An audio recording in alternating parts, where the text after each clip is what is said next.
최근 미국 정부가 마카오 소재 방코델타아시아은행에 대해 13년 만에 자금 세탁 우려 지정 해제를 결정하면서 미국의 금융기관에 대한 제재 방식이 주목받고 있습니다.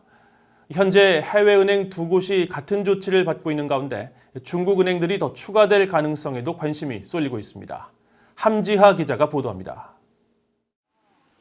지난주 미국 정부로부터 자금 세탁 우려 지정 해제 통보를 받은 방코델타아시아, BDA는 미국 정부가 북한과의 불법 거래를 이유로 해외 금융기관을 겨냥한 첫 사례였습니다.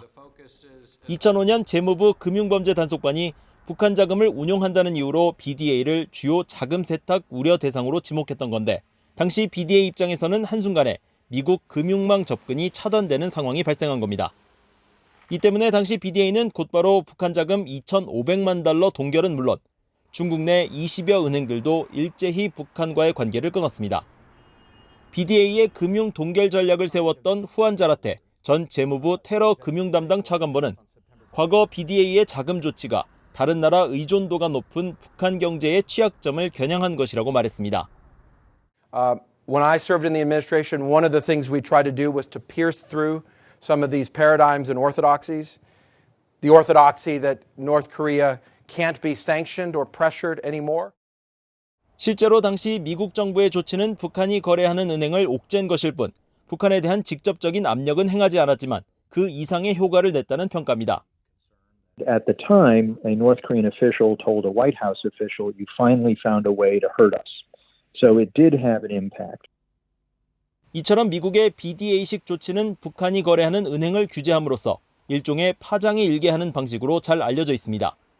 현재 대북제재 위반 등을 이유로 미국 정부가 주요 자금 세탁 대상으로 지정한 은행은 BDA를 제외하면 중국 단둥은행과 라트비아의 ABLB 은행 등 두 곳입니다.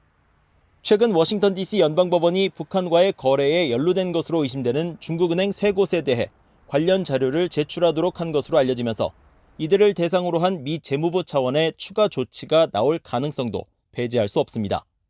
대북제재 전문가인 조슈아 스탠튼 변호사는 이들 중국 은행들의 규모가 크다는 점에서 더 큰 효력이 발생할 것이라고 지적했습니다. Whether those banks may choose either to cooperate or face prosecution is going to have a much weightier effect on the financial industry's response to North Korea. 스탠튼 변호사는 그러면서 최근 미국 정부가 BDA 은행에 취했던 조치를 해제하며 자금 세탁 행위 방지 약속을 받았을 것이라면서 15년 동안 금융망에서 퇴출됐었던 점을 고려하면 미국의 조치 해제가 BDA의 승리로 해석되기 어렵다고 말했습니다. VOA 뉴스 함지아입니다.